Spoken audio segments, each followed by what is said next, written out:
रूसी खतरों पर ब्रिटेन की बड़ी चेतावनी। ब्रिटिश एयर चीफ मार्शल ने चेतावनी दी है, यूरोपीय देश अब सुरक्षित नहीं है। रिचर्ड नाइटन की तरफ से यह कहा गया है, यूरोप में शांति की गारंटी नहीं है।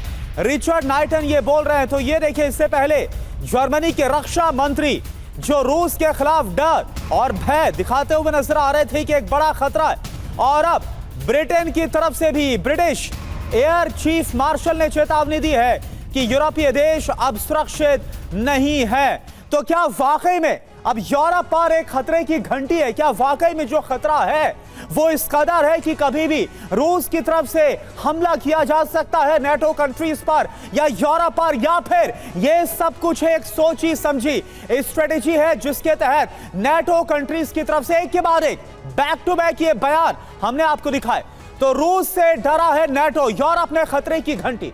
अब खबर क्या है यह आपके लिए समझना जरूरी। दरअसल रूस की तैयारी को देखकर नेटो देशों में खौफ पसर गया है। नेटो को डर है यूरोप पर किसी भी वक्त हो सकता है हमला। ब्रिटिश एयर चीफ मार्शल का बयान क्या है, ये देखिए। संघर्ष देख शांति की कोई गारंटी नहीं है, यूरोप को अपनी रक्षा करनी ही होगी, यानी यूरोप को तैयार रहना होगा। यूरोप अब पहले की तरह सुरक्षित नहीं है। यूक्रेन के साथ यूरोप पर हमला संभव है। यूरोप को नई तकनीक, हथियारों की जरूरत है। यह जो बयान है वो दिया गया है ब्रिटेन की तरफ से। और हमारे साथ जो खास मेहमान है वीके दत्ता सर, यह आप बताइए कि एक तरफ अमेरिका लगातार हथियारों की सप्लाई की कमी कर रहा है, और ऐसे हालात में यह लग रहा है यूरोप को, नेटो कंट्रीज को, कि उसको खुद अपनी जंग लड़नी होगी। पहले जर्मनी के रक्षा मंत्री का बयान और इसके बाद ब्रिटिश एयर चीफ का यह बयान, कितना सीरियसली आप इसको लेते हैं? देखिए, ऐसा है करुणा, ये बड़े अभी मनीष ने एक चर्चा करी कि सब देश जिनकी इंटरनल सिचुएशन अनस्टेबल है वो लगातार रूसोफोबिया दिखाते चले आ रहे हैं। ग्रेट ब्रिटेन की और रूस की बहुत सालों से तनातनी है। जब वो भारत में भी थे, ब्रिटिश इंडिया, यहाँ पर वो उनको ये डर लगा रहता था कि कहीं रूस अफगानिस्तान के माध्यम से भारत के तरफ ना आ जाए, और वो लगातार कोशिश करते हैं किस तरह का रूस को दबाया जाए। और जहाँ तक जर्मनी का सवाल है, जर्मनी तो द्वितीय महायुद्ध में कुछ नहीं हासिल कर पाए थे और बड़ी बुरी हार हुई थी। उस समय रूस, अमेरिका, ग्रेट ब्रिटेन एक जो अलाइड पावर्स थी, इकट्ठे थे ये। और आज के दिन में ये लोग जो उस समय अलाइड थे, आज रूस के खिलाफ खड़े हो रखे हैं, चाहे वो अमेरिका हो, चाहे नेटो हो, चाहे ग्रेट ब्रिटेन हो, और अभी उसके अंदर जर्मनी भी शामिल हो गया। लेकिन रूस का और पुतिन का बड़ा साफ बयान, अगर आप उसको ध्यान से सुने, उसने बोला उसका कोई इरादा नहीं है नेटो के ऊपर हमला करने का। उसको सिर्फ ये, उसकी ये गारंटी थी कि जो पहले एश्योरेंस दिया गया था कि नेटो 1 इंच भी नहीं बढ़ेगा, तो क्यों बढ़ते चले आ रहे। फोर्स ऑफ पैट खत्म हो गया। क्या रूस अपनी तरफ से कोई ऐसी एग्रेसिव एक्टिविटी कर रहा था? नहीं कर रहा था। तो अब क्यों उकसा रहे थे रूस को? आपने सोचा ये उकसाने की जो कोशिश है ये लगातार जारी है। दत्ता साहब, जिस बात का आप जिक्र कर रहे हैं उसी से जुड़ी हमारी अगली बड़ी खबर भी है। जरा देखिए, यूक्रेन युद्ध को लेकर नेटो के पूर्व चीफ क्या चेतावनी देते हुए नजर आ रहे हैं। वो कह रहे हैं कि यूरोप सीधे नहीं घुसा तो युद्ध कभी नहीं थमने वाला, किसी भी कीमत पर यूक्रेन की रक्षा करनी होगी। रूस को छूट दी तो अगला हमला पोलैंड पर होगा। तो नेटो के पूर्व चीफ की तरफ से यह चेतावनी दी गई।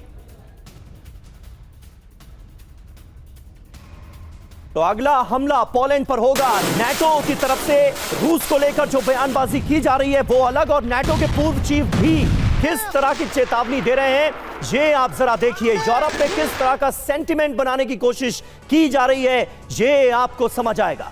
कभी नहीं थमेगा रूस यूक्रेन युद्ध, इससे तो यही लगता है। पूर्व नेटो चीफ चेतावनी दे रहे हैं, यूरोप को युद्ध में सीधे उतरना ही पड़ेगा। जंग में यूरोप अगर नहीं उतरा तो यह युद्ध थमने वाला नहीं है। यूरोप को हर हाल में यूक्रेन की रक्षा करनी होगी। रूस को नहीं रोका गया तो अगला हमला यूक्रेन के बाद पोलैंड पर होगा। पुतिन पर दबाव नहीं तो शांति समझौते का कोई मतलब नहीं है। यानी कुल मिलाकर पुतिन पर और ज्यादा दबाव बनाने की कोशिश करते हुए वो दिखते हैं। यूरोप वर्सेस रशिया क्यों? सवाल तो यह भी है। 5 साल के अंदर यूरोप पर रूसी हमला होगा, ये अमेरिका की तरफ से कहा गया।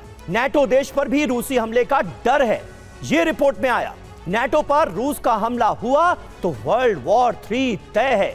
द टेलीग्राफ के हवाले से ये खबर भी सामने आई। ऐसे में तिवारी जी, क्या इस बात के आसार बढ़ते हुए नजर आ रहे हैं कि फुल फ्लेजेड इन्वॉल्वमेंट यूरोप का इस युद्ध में होगा? क्योंकि लगातार कोशिशें तो यही की जा रही हैं और कई यूरोपीय देशों का रूस के खिलाफ जो आक्रामक रुख है वो भी यही बता रहे हैं। समीर, इस संभावना से जो आप कह रहे हैं उससे मैं काफ़ी सहमत हूँ। इसकी प्रोबेबिलिटी काफ़ी हाई है, लेकिन दो तीन चीज़ें कहना चाहूँगा। मैं मनीष की बात आगे बढ़ाना चाहूँगा। जिस तरीके से इंटरनल प्रॉब्लम यूरोपियन देशों में हो चुकी है, तो वहाँ लोकल लोगों का, उनके सिटीजन्स का माइंड डाइवर्ट करने के लिए रूसोफोबिया अत्यंत आवश्यक हो गया है। अब इस तरीके स्टेटमेंट देखिए, NATO चीफ का, जर्मनी का, यूके चीफ का, ये दे रहे हैं ताकि हमारा मेन इशू इंटरनल नहीं है, लोग थोड़ा घबराए नहीं, हमें रशिया को फाइट करना। दूसरी बात मैं ऐड करना चाहूँगा, जब से अमेरिका ने NATO के हेल्प करना बंद कर दिया है, NATO में इंटरनल क्रैक एक अवश्य आ गया है, अवश्य आ चुका है। बिकॉज अमेरिका तो है नहीं, हम क्या कर सकते हैं। बीच में रशिया ने कुछ अपने ड्रोन्स भेजे थे, अनआर्म्ड ड्रोन्स। उनका पर्पज यही था कि उनकी कितनी कैपेबल है, कितने एबल है, उनको टेस्ट करने के लिए। उसे देखा कि पोलैंड में तो उस ड्रोन को गिरा ही नहीं पाए। तो इनकी जो तैयारी है इन यूरोपियन देशों में, कई देशों की तैयारी काफ़ी कमज़ोर है। रशिया ने ऑलरेडी सेंस कर चुका है और रेकी कर चुका है। तो इस तरीके के यूरोप को इकट्ठा होने की जो कोशिश कर रहे हैं, ये इंटरनल स्टेटमेंट। जहाँ तक रशिया का सवाल है, रशिया ऐसी गलती कभी भी नहीं करेगा। उसका उद्देश्य सिर्फ रशियन डोमिनेटेड यूक्रेन का ईस्टर्न और सदर्न पोर्शन है, उसको कब्जा करना है और जो बचा हुआ है उसको इकट्ठा लेने के लिए। बिल्कुल। और ओपी तिवारी सर, हम देख भी रहे हैं कि रशिया की तरफ से, रूस की तरफ से ऐसे कोई भी भड़काने वाले बयान या ऐसा कोई डर नहीं दिखाया जा रहा। जिस तरह से यूरोप लगातार रूस को लेकर भय फैलाने की, डर दिखाने की कोशिश कर रहा है।